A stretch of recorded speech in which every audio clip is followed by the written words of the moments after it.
한국 고전 베스트 30 조홍전. 세월은 유수같이 흘러 조홍의 나이 어느덧 15살이 되었다. 이제는 누가 보아도 생김새가 뛰어나고 기골이 장대한 대장부였다.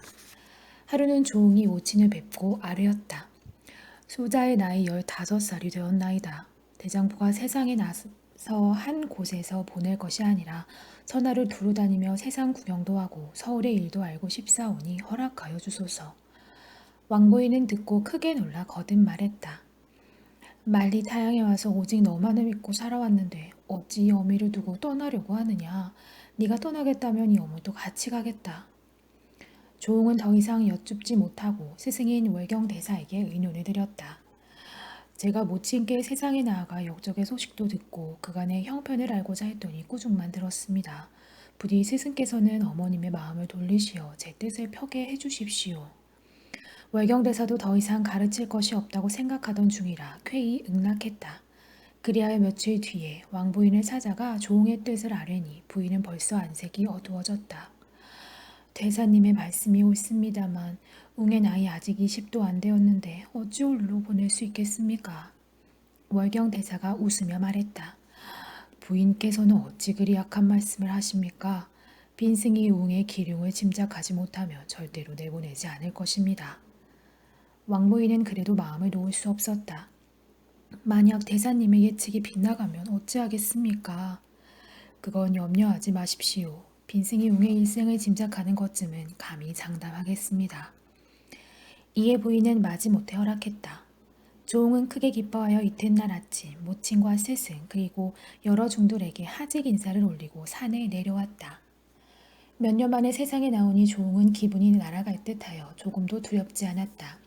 이리하여 천하를 돌아다니며 구경하기를 어느덧 반년이 지났다. 하루는 강호라는 곳에 이르니 무척 큰 고을이어서 사람이 분주하게 오가고 상점이 즐비했다. 한참 구경하다가 한 곳에 이르니 머리가 눈같이 흰 노인이 다 떨어진 옷에 검은 띠를 두르고 앉아있는데 아무래도 범상치가 않았다. 특히 조홍의 눈에 띈 것은 백발 노인의 앞에 놓인 장검이었다. 이 장검은 보기에는 웅장하여 저절로 욕심이 생겼으나 수중에 돈이 없으니 멀리서 구경만 할 수밖에 없었다. 그런데 이상한 것은 사람들이 칼을 사려고 해도 백발 노인이 거들떠보지도 않는 것이었다. 날이 저물자 백발 노인은 장검을 들고 가버렸다. 조홍은 객점으로 돌아와 잠을 청했으나 백발 노인의 칼이 머리를 떠올라 잠을 이룰 수가 없었다. 이튿날 조홍은 아침 식사도 잊은 채 백발 노인이 앉았던 곳으로 달려갔다. 백발 노인은 벌써 나와 있었다. 그런데 이상한 것은 칼 이외에도 벽에 글귀를 써붙였는데 살펴보니 이런 내용이었다.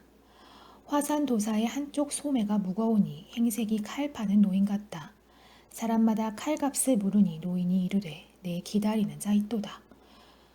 앞으로 만 사람이 와도 팔기를 원치 않노라. 아, 조홍의 소식을 누구에게 물어볼 것인가. 기다리는 사람은 어이에서 오지 않는고. 조홍은 글을 다 읽자 크게 놀라 백발 노인에게 절했다. 백발 노인은 한참 살피더니 조홍의 손을 잡고 물었다. 그대 이름이 조홍인가? 조홍은 공손히 대답했다. 제가 바로 조홍이옵니다. 어르신네께서는 어떻게 저의 이름을 아시는지요? 백발 노인은 크게 기뻐하며 대답했다. 그야 자연히 알고 있지.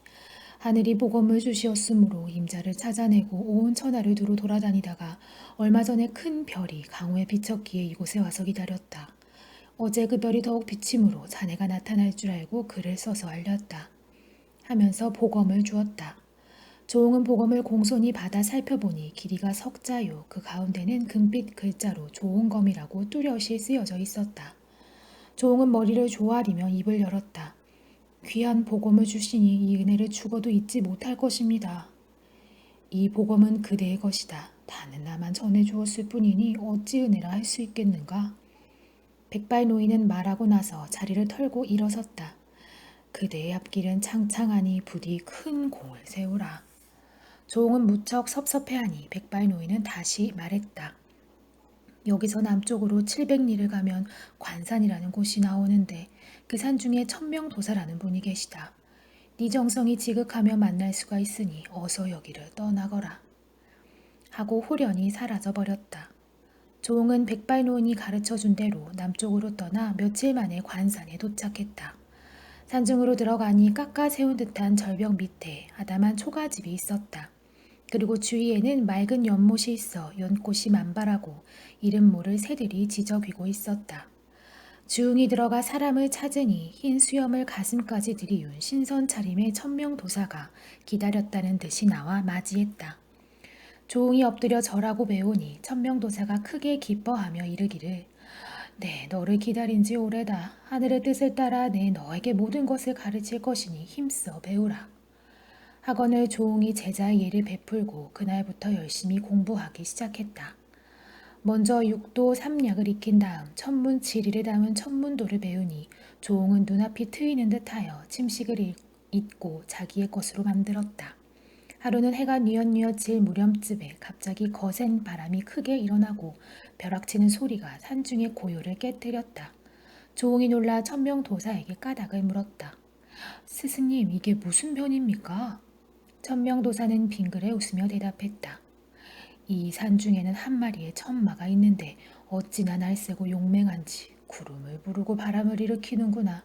너는 나가서 이 천마를 얻도록 하여라. 조홍이 크게 기뻐하여 나가보니 과연 한 마리의 천마로 전신에 털이 불꽃처럼 붉었다.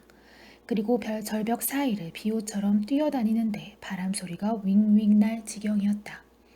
조홍이 이를 보고 크게 외쳤다. 네 어찌 임자를 모르고 날뛰느냐? 그러자 적도 많은 조홍을 뒤돌아보더니 반가운 듯이 달려와 울어댔다. 조홍은 말의 목을 몇 번 쓰다듬어 주다가 조홍을 뒤따라 나와 지켜보고 있는 천명도사에게 말했다. 스승님께서는 저를 위해 미리 말까지 마련해 주셨군요. 하하하, 이 천마는 네가 앞으로 행동하는 데 크게 도움이 될 것이다. 하늘이 낸 물건은 임자가 있는 법이니 너는 내게 감사할 필요는 없느니라. 천명도사는 가볍게 웃어넘기며 더욱 힘을 다해 신통한 술법을 가르치니 조홍의 무술은 날로 눈부시게 뛰어났다. 그러던 어느 날 조홍이 스승에게 나아가 여쭈었다.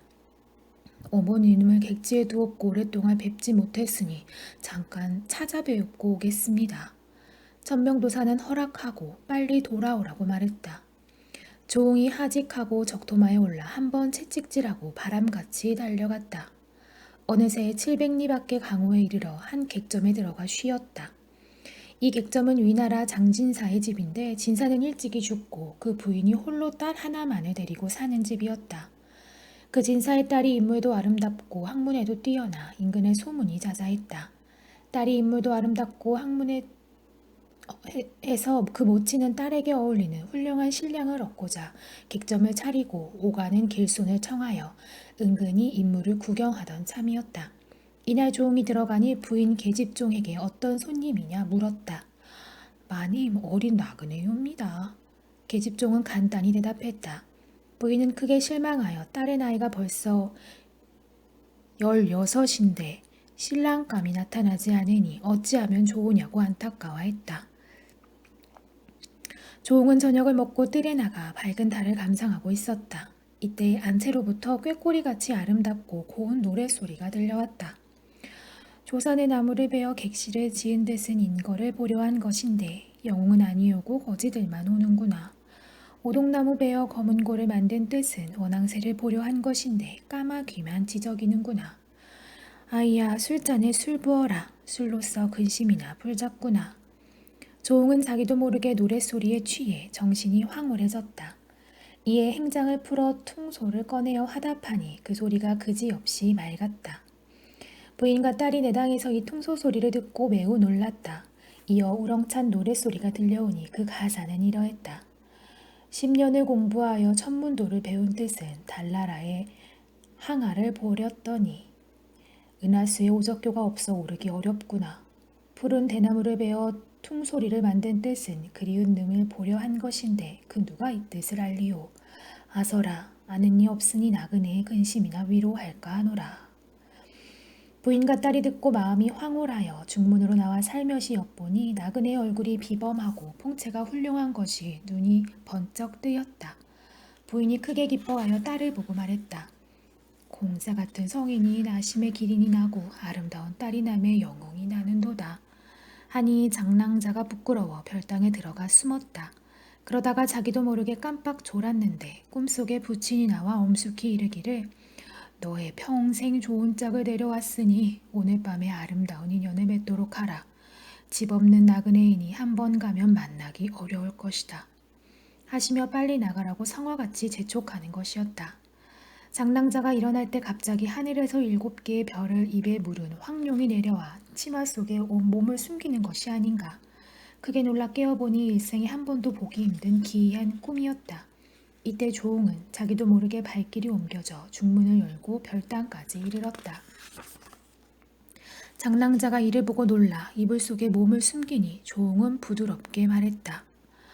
낭자께서 놀라지 마십시오. 나는 길 가던 나그네인데 시를 읊은 소리가 들리기에 나도 모르게 끌려 들어왔소이다. 장랑자가 황망히 대단했다.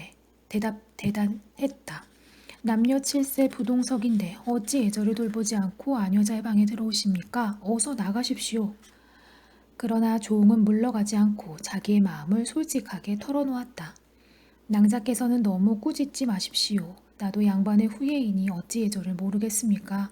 다만 지금의 처지가 부모의 승낙을 받을 수가 없으니 나중에 아뢰옵기로 하고 100년 가약을 정하고자 합니다.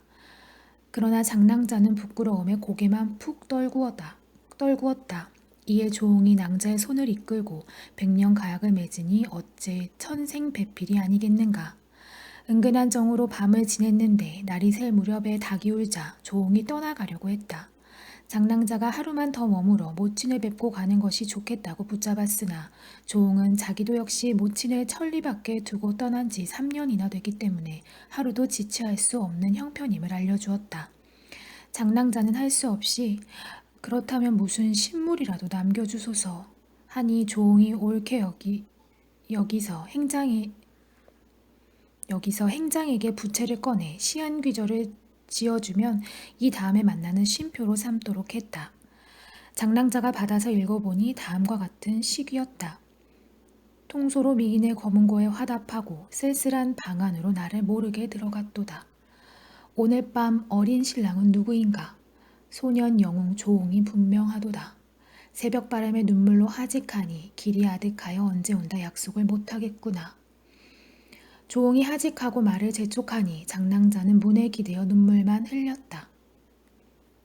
이때 장랑자의 어머니 위부인이 한 꿈을 꾸었는데 황룡이 난데없이 나타나 딸을 업고 구름 속으로 올라가므로 발을 구르며 딸을 부르다가 깨어보니 참으로 기이한 꿈이었다. 창문을 여니 날이 밝았으므로 별당으로 나가보니 딸은 아직 자리에 누워 있었다. 얘야, 날이 밝았는데 아직도 누워 있느냐? 모친이 말하자 장랑자는 어색한 어조로 물었다. 어찌 이렇게 일찍 일어나셨습니까? 위부인이 딸의 모습을 살피다가 근심스럽게 말했다. 네 모습을 보니 정신이 없는 듯 하구나. 어디가 아프냐? 아니옵니다. 밤에 달빛을 구경하다가 늦게 잤으므로 조금 피로할 따름이옵니다. 이때 계집종이 와서 바깥에 머물던 손님이 벌써 떠나갔음을 알렸다. 위부인은 크게 놀라 급히 종들을 풀어 나그네의 종적을 찾았으나 천리마를 타고 날듯이 간 조홍이 눈에 띌 리가 없었다. 여러 해를 벼른 끝에 훌륭한 신랑감을 만났다가 곧 잃었으니 이런 변이 있나. 위부인은 발을 구르며 애석해하자 장랑자가 곁에서 위로했다. 어머니께서는 너무 근심 마옵소서. 세상 사는 사람의 뜻대로 되는 것이 아니니 후일을 기다려봄이 좋을 듯합니다.